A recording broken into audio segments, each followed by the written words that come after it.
Sometimes the league just gets players totally wrong. And I think that might be the case with Washington Wizards rookie Alex Sarr. Just hear me out. Leading up to the 2013 draft, Giannis was a relatively unknown prospect. While his potential was clearly off the charts, teams didn't know what to make of it. At 6'10", 205 pounds, Giannis could dribble and pass, so they listed him as a small forward. NBADraft.net spelled his name completely wrong and compared him to Nick Batum.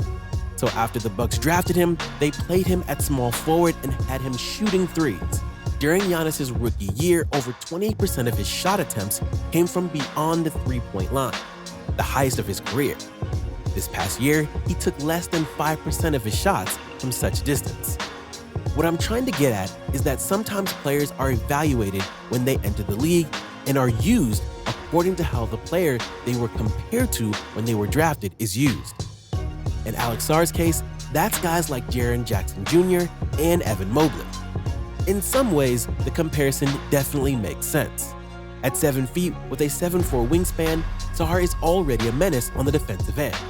Not only is he an impact shot blocker, he's a rare breed that also has the mobility to guard quicker players on the perimeter. This chart here compares Sarr to a small handful of the league's best defenders right now, guys that anchor their teams. Bam, JJJ, Miles Turner, and Mobley, all stats coming from their rookie years. The further up they are on the chart, the more shots they block while they're on the court. The further they are to the right, the more steals they get. Sarr outpaced all of them during his rookie year aside from Jackson, the 2023 Rookie of the Year. He's also a very good on-ball defender for a rookie, but not in the ways you might think. Though he's an incredible shot blocker, those are actually often come off the weak side as the help defender. Sarr's weakest point on defense at this point comes within 5 feet of the basket, where he still often gets out-muscled by bigger players. That'll likely change in time, but where he excels is further away from the basket. Among centers, he held his opponent to very low field goal percentages from 5 to 9 feet and past the three-point line, thanks to his quickness and coordination at his side. Interestingly, the 5 centers that we are comparing fared on the exact opposite ends of the spectrum in rebounding and in blocking as rookies. Sarr was the second weakest rebounder during his rookie year, only to JJJ.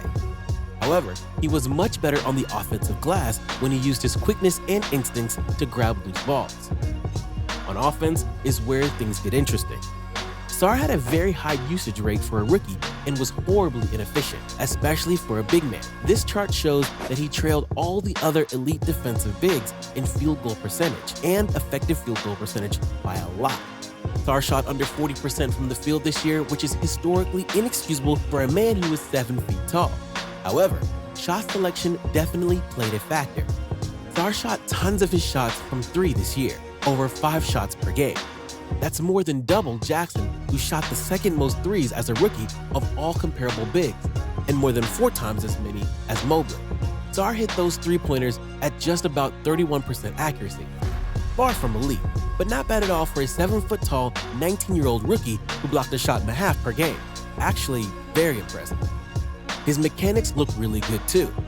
Sarr is highly skilled. Spinning, using the left hand, good move by the rookie. If we look even closer, we can look at this chart, which explains what proportion of players' shots they took from each part of the floor, as well as how effective they were from each of those spots. Sarr was the only one in the group that took less than 30% of his shots at the rim, and considering his size, he looked pretty uncomfortable finishing in traffic. For a guy with his height and his athleticism, you'd think he'd be pounding it down there with ease, but he wasn't. Sarr was regularly adjusting his shot midair, trying to lay it in, and he had a worse field goal percentage in close than any other bigs did in their rookie year, aside from Miles Turner. From 3 to 10 feet, that spot on the floor where guys like Jokic and Duncan use their skill and physicality to dominate and get easy buckets. Sarr really struggled. He looked very uncomfortable in that range, shooting an abysmal 36%. As mentioned though, he looked better from mid-range and deep, and is likely to improve there too. Aside from shooting from distance, Alex Sarr shocked a lot of fans with how good he was at passing as a rookie. He assisted on nearly 14% of his team's shots when he was on the floor. even more than Bam and Mobley during their rookie years. I don't know that passing was really in the scouting report when Sarr entered the league, but he was dropping dimes. Alright, so where am I going with all this?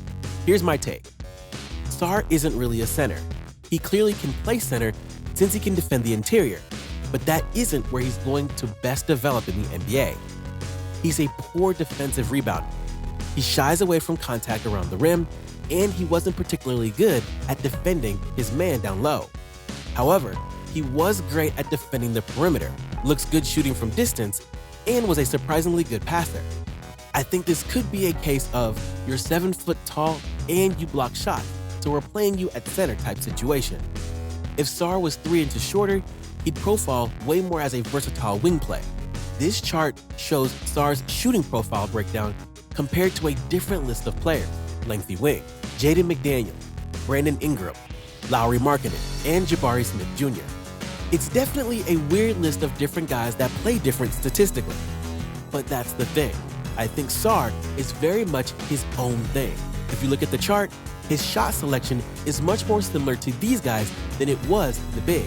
Offensively, Sarr profiles most identically to Jabari Smith Jr. of Houston. Both spend around 30% of their time as finishers at the rim. Both largely avoided the tough floater in between zone. Both occasionally shot mid-range shots. Both were high-volume three-point shooters. And both of them had the vast majority of their shots, especially from 3, assisted by other players, meaning they weren't really creating shots off the dribble. But aside from shooting, Sarr was incrementally better than Smith in his rookie year. Sarr was slightly better at rebounding and stealing the ball, but he was significantly better at passing while not turning the ball over that much more. He also blocked nearly double as many of his opponent's shots. Undoubtedly a superior prospect. Another look is Sarr versus Brandon Ingram. Statistically, the guys play very differently. Sarr loves to shoot from 3 and had the vast majority of his shots assisted by other players. Meanwhile, even as a rookie, Ingram was more comfortable putting the ball on the floor and creating his own shot, especially from mid-range. But there are some similarities as well. Remember, Ingram as a rookie played for a really bad Lakers team and took a lot of shots. Both guys have long wingspans and were inefficient. Ingram has become largely more efficient since then, giving hope to Sarr. But where they parallel is the passing. Even as a rookie, Ingram had an assist percentage above 10%. Sarr's is even higher. Sarr could really develop into something special, a defensive anchor that is a wing player and an advanced passer that can also catch and shoot the 3. Sounds like a damn good player to me. Thanks for watching. Let me know what you think about Alex Sarr in the comment section, and don't forget to subscribe.